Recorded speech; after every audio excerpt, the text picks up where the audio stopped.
Olá, alunos do sexto ano, tudo bem com vocês? Estamos iniciando mais uma aula de língua portuguesa. Vamos conferir comigo os objetivos desta aula? Vamos lá? Vamos fazer a leitura de um fragmento de romance. Vamos fazer a compreensão do significado de algumas expressões utilizadas no nosso texto. Vamos identificar informações implícitas e explícitas presentes. E, por fim, vamos aprender sobre o uso do discurso indireto, certo? Olha essa frase aqui marcante do livro O Pequeno Príncipe. Se quiser falar ao coração dos homens, há que se contar uma história, dessas que não faltem animais ou deuses e muita fantasia, porque é sim suave e docemente que se despertam consciências. Jean de La Fontaine. Na verdade, o que isso tem a ver com o Pequeno Príncipe? Né? Falar ao coração, cativar, né? Aquela ideia de carinho. Tudo isso está presente no nosso livro, O Pequeno Príncipe. É um romance. Lembram que o romance é um livro um pouco mais extenso, certo? Pode falar de várias temáticas, várias abordagens, trazer ensinamentos, certo? Vamos ler o trecho, então, dessa história muito mais famosa no mundo todo. É uma das mais famosas que nós vamos observar aí mundialmente, certo? Primeiramente, só vamos dar uma repassada, né, no que ele trata neste livro. O Pequeno Príncipe é a história da amizade entre Piloto e o Príncipezinho, basicamente. Existem vários personagens ali presentes. O que ocorre? A amizade ela começou no dia em que o avião do piloto caiu, ou teria caído no meio do deserto do Saara. Lá o Pequeno Príncipe, né, se encontra ali com o piloto. Bacana? Este romance ele tem muitos personagens, assim como a maioria dos romances, né? Então nós vamos observar ali muitas pessoas, muitos personagens, devido à extensão do nosso texto. O Pequeno Príncipe ele é do protagonista, né? Ou seja, um dos personagens principais ali que nós vamos encontrar. O piloto acaba sendo também protagonista da nossa história, exerce também o papel de narrador. Bacana? Outros personagens que nós vamos localizar ali são raposa, rosa, carneiro, caixa, serpente, rei e também homem de negócios, além de outros não citados aqui. Agora quero convidar vocês a ler um trecho do diálogo entre o Pequeno Príncipe e a raposa. Esse diálogo também é muito bonito, vamos observar aqui comigo. O Pequeno Príncipe. Que é um rito? Perguntou o príncipezinho. É uma coisa muito esquecida também, disse a raposa. É o que faz com que um dia seja diferente de outros dias, uma hora das outras horas. Os meus caçadores, por exemplo, possuem um rito. Dançam na quinta-feira com as moças da aldeia. A quinta-feira, então, é o dia maravilhoso. Vou passear até a vinha. Se os caçadores dançassem qualquer dia, os dias seriam todos iguais e eu não teria férias. Assim, o príncipezinho cativou a raposa. Mas, quando chegou a hora da partida, a raposa disse: Ah, eu vou chorar. A culpa é tua, disse o príncipezinho.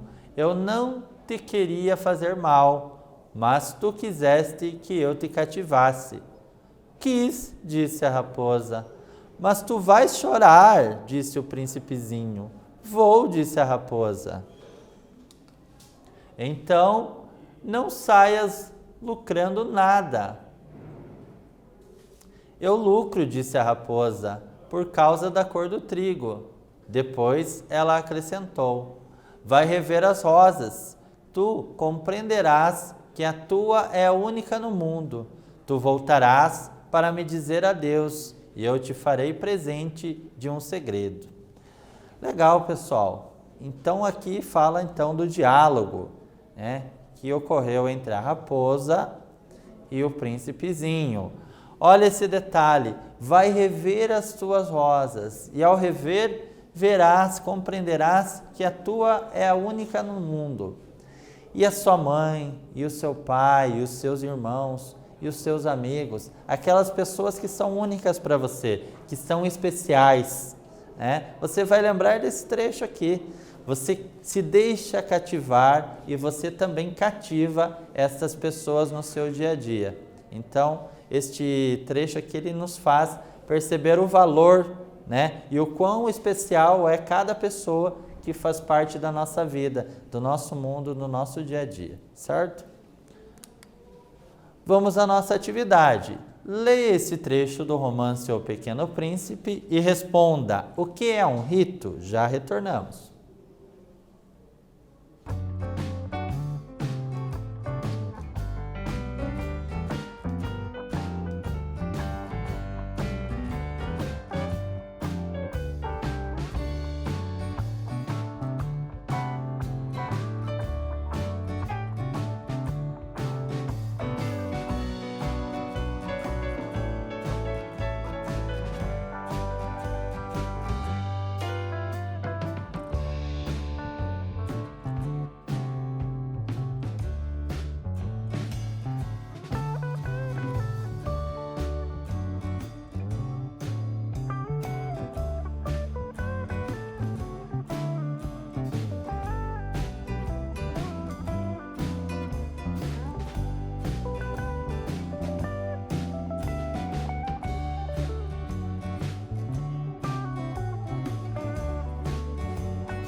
Bacana, você conseguiu identificar o que é um rito? Espero que sim. Estava fácil essa, hein? Vamos lá, conferindo? Rito é qualquer cerimônia ou prática que segue certas normas, tá? No texto, refere-se a algo que costuma se repetir, para o qual se faz uma preparação. Então, o fato, né, daquela espera que a raposa tem em relação ao Pequeno Príncipe. Então, ele começa a se preparar antes, né, segundo o texto aqui do Pequeno Príncipe. Então, aquela espera, quando nós sabemos a hora que alguém vai nos visitar, nós acabamos nos preparando muito antes, né, para a chegada daquela pessoa, organizamos ali algum alimento, né, pensamos como vamos receber da melhor forma aquela pessoa, não é assim? Então, justamente aqui o que fala, né, dessa preparação da raposa em relação a receber o Pequeno Príncipe, né, aquela amizade, aquele carinho que eles desenvolveram um pelo outro. Outra atividade aqui agora, para pensarmos um pouquinho. Leia o fragmento abaixo e responda: por que o rito dos caçadores é tão importante para a raposa? Já voltamos.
Legal. Você conseguiu identificar, então, essa questão perguntada aqui pelo professor? Por que será que é tão importante, né, o rito dos caçadores aqui para a raposa? Por que será? Você percebeu ali no trecho? Vamos pensar um pouquinho juntos aqui? Olha lá. Porque ela sabe que neste dia, ou seja, na quinta-feira, eles dançam e não caçam. Então ela pode sair livremente para passear. Então é importante nós termos uma organização no nosso dia a dia, saber o dia das aulas, por exemplo, né? Que aula que eu vou ter hoje? Aula de arte, de português, de matemática, de ciências, por exemplo, é uma organização e é importante isso, né? Vou ter trabalho para fazer, vou ter exercício, tem uma prova, né, sobre esse conteúdo, sobre essa disciplina.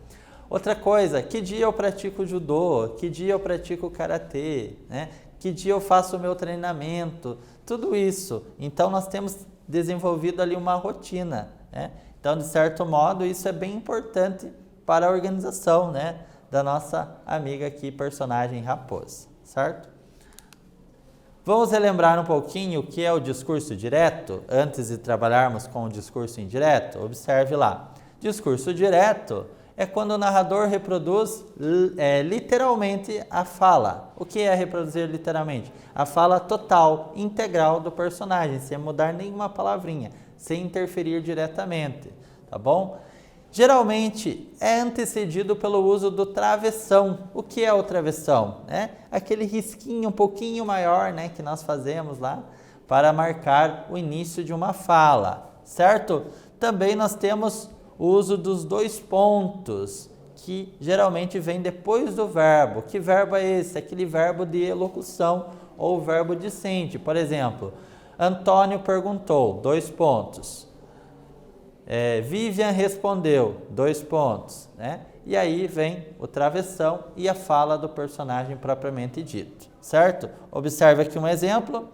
Assim o príncipezinho cativou a raposa, mas quando chegou a hora da partida, a raposa disse, olha a utilização dos dois pontos, inicia lá com o uso do travessão. Eu vou chorar. Então aqui eu percebo o uso do discurso direto justamente pelo uso do travessão e lá a demarcação, né, disse dois pontos, beleza? Agora vamos abordar o que é o discurso indireto, né? Se o discurso direto é a fala integral do personagem, né, sem mudar nenhuma palavrinha, nós vamos perceber uma certa alteração, uma certa modificação no momento em que nós utilizamos o discurso indireto. Olha lá. Discurso indireto é a apresentação das falas do personagem, né, que faz parte de uma narrativa, mas ela é feita com as palavras do narrador, de certo modo. É como se eu estivesse lá na janelinha da minha casa, observando o movimento, né, o que acontece em volta. E aí eu começo a relatar da minha forma aquilo que aconteceu. Eu ouvi lá a vizinha conversando com uma outra pessoa, e aí eu começo a contar. A Ana estava fazendo, né, a limpeza do seu jardim, quando de repente chegou a sua vizinha Cecília e começaram a conversar entre si. Ana disse, né, gostaria de comprar, né, um novo produto, enfim, começa a relatar. E aí, quem vai contar isso é o próprio narrador e não é a fala integral da personagem. Então, vamos observar que aqui, né, esse tipo de discurso, os personagens eles não se exprimem livremente, porque é o narrador, então, que fala por eles. Os verbos de elocução, eles são empregados, mas de uma forma diferente, né, na terceira pessoa e precisam sofrer, então, adaptações. Por isso é usada a conjunção, geralmente a conjunção que se faz presente, então, para unir o verbo dicente à fala que é reproduzida. Veja um trecho abaixo, né? Então, onde nós percebemos aqui a apresentação do discurso direto e depois vamos ver como fica no discurso indireto. Olha lá, discurso direto. A raposa disse, dois pontos. Eu vou chorar. A culpa é tua, disse o príncipezinho. Agora, observando a mesma ideia, só que na forma do discurso indireto, como fica? A raposa disse que ia chorar. E o príncipezinho disse que a culpa era dela. Então, repararam aqui na presença do que? Então, isso faz modificar um pouquinho, né? A ideia geral, ela é compreendida, mas a forma como isso é abordado aqui muda levemente, né? De um discurso direto para o discurso indireto. Vamos à nossa atividade. Reproduza o trecho abaixo em discurso indireto, fazendo as adaptações necessárias. Então, já voltamos.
Legal. E aí, você conseguiu então fazer essa reprodução, né, alterando o discurso aí? Conseguiu? Vamos ver juntos aqui então como ficou? Olha lá, como era? Mas se tu vais chorar, disse o príncipezinho. Vou, disse a raposa. Olha como ficaria então no discurso indireto. O príncipezinho disse que a raposa ia chorar e ela confirmou que ia. Então, perceberam aí o uso do que, fazendo essa união, essa alteração levemente, né? A informação ela se mantém. O que muda é a forma com que isso é passado, né? Então, aqui na terceira pessoa, uma outra pessoa, ou seja, um narrador, contando o fato. Vamos à nossa atividade número 4. Observe o uso do verbo, né, nos dois trechos abaixo e indique as mudanças sofridas na passagem do discurso direto para o discurso indireto. Já voltamos.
Beleza, e aí, conseguiu fazer essa atividade? Vamos ver lá como ficou? Acompanhe aqui. Mas tu vais chorar, disse o príncipezinho. Vou, confirmou a raposa. E na outra, o príncipezinho disse que a raposa ia chorar e ela confirmou que ia. O que aconteceu aqui? Houve a retirada do travessão, né, nessa segunda utilização, e o acréscimo do que, né, no discurso indireto. Também a mudança, né, do tempo verbal, então isso também se alterou. Percebam lá, o príncipezinho disse que a raposa ia chorar, né, e confirmou que ia, certo? Então, esses elementos, sem travessão, acréscimo do que e também a mudança temporal. Bacana? O que nós observamos na aula de hoje, pessoal? Vamos lá, fizemos a leitura do romance O Pequeno Príncipe, inferimos o sentido de uma palavra que foi utilizada dentro do nosso texto e, por fim, também compreendemos essa diferença, né, que existe entre os discursos direto e indireto. Então, basicamente, nós compreendemos, né, a forma de utilização do discurso direto e indireto. O discurso direto em primeira pessoa, geralmente, discurso indireto, né, com a interferência do narrador, trata-se da terceira pessoa. Bacana? Então, espero que você tenha acompanhado essa aula, né, de uma forma que tenha servido, né, muito para você, que você tenha aprendido um pouquinho mais sobre a língua portuguesa. Até mais!